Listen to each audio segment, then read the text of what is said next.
There was once a city, revered even among the mighty city-states of Greece, Helike, a place of knowledge, power, and devotion to the gods, a city where Poseidon himself was said to walk among men. But power breeds arrogance, and arrogance invites wrath. The omens had come, subtle at first, then undeniable. A trembling in the earth, a whisper in the wind. The gods had turned their gaze upon Helike, and they were displeased. And then it happened. The night the gods took Helike back into the abyss. Some say it was a great earthquake, others a vengeful flood. But those who witnessed it, they knew. Helike did not simply fall, it was taken.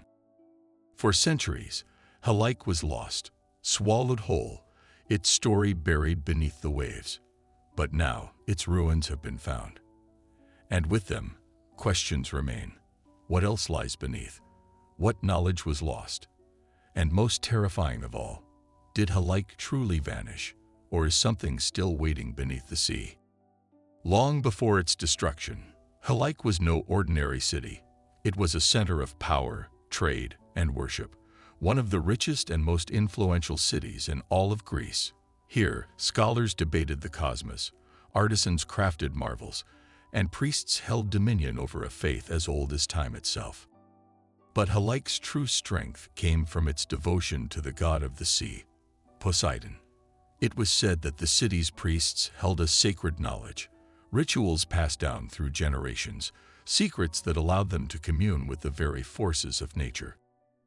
Some believe that Helike was more than just a powerful city, that it held forbidden knowledge, secrets that rivaled even those of Atlantis.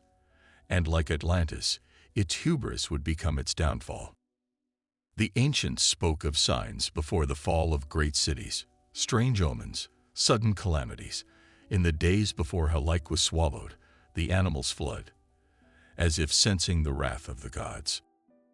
Old texts speak of a prophecy, a warning ignored by the rulers of Helike, a reminder that even the greatest of civilizations can be erased overnight. And then it began, the night the earth itself turned against Helike. A deep, unearthly roar, like a god awakening in fury, tore through the city. The ground heaved and split, sending buildings crashing down as if they were made of paper. There was no escape. The city streets became unrecognizable, a shifting, crumbling maze of destruction. And then came the sea, not as a blessing, but as a curse. The waters vanished, only to return with an unstoppable fury. The people of Helike prayed, but no god answered. The city, its temples, its history, its secrets, was pulled beneath the waves, erased as if it had never been. Helike was no more, swallowed by the sea, its story nearly lost to time. But some say it still lingers, waiting to be found. For centuries, Helike was thought to be a mere legend, a city whose name was spoken in whispers, a tale of divine wrath and forbidden knowledge. You have angered the sea god.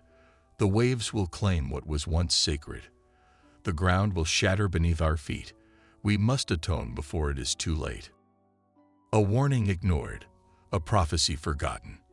And yet, the signs were there, had they only listened.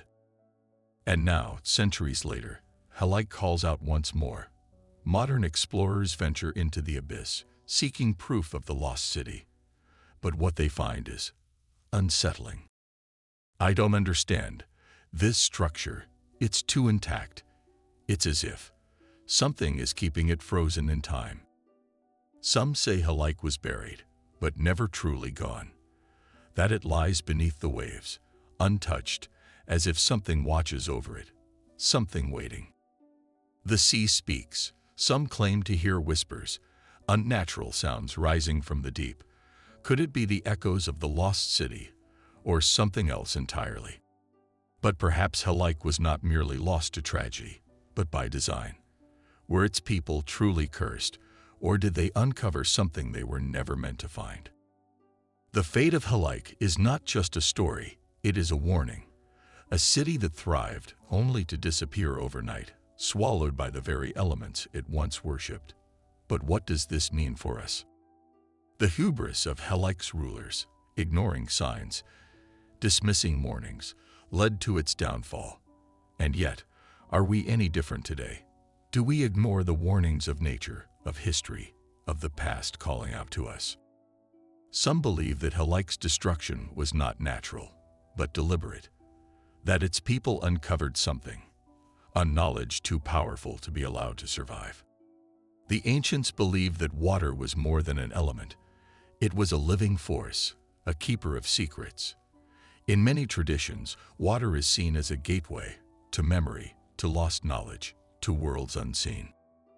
We may never walk the streets of Helike, but we can learn from it. What knowledge have we forgotten? What mysteries of the past are waiting to be rediscovered? Wait, there's something down here. Suddenly, a handprint appears on the submersible's glass window, as if something unseen pressed against it from the outside. Perhaps Helike never truly vanished. Perhaps it is still waiting. The city of Helike may be buried beneath the sea, but its story remains. It is whispered in the winds, carried by the waves, and hidden in the depths where few dare to look. It refuses to be forgotten. The fate of Helike is not just a legend, it is a pattern, a warning etched in history, reminding us that those who ignore the past are doomed to repeat it. What other ancient warnings have we chosen to dismiss? Perhaps Helike is not dead. Perhaps it is only waiting. What do you think? Did Helike truly vanish, or did something take its place beneath the waves? Let us know your thoughts before the tide rises again.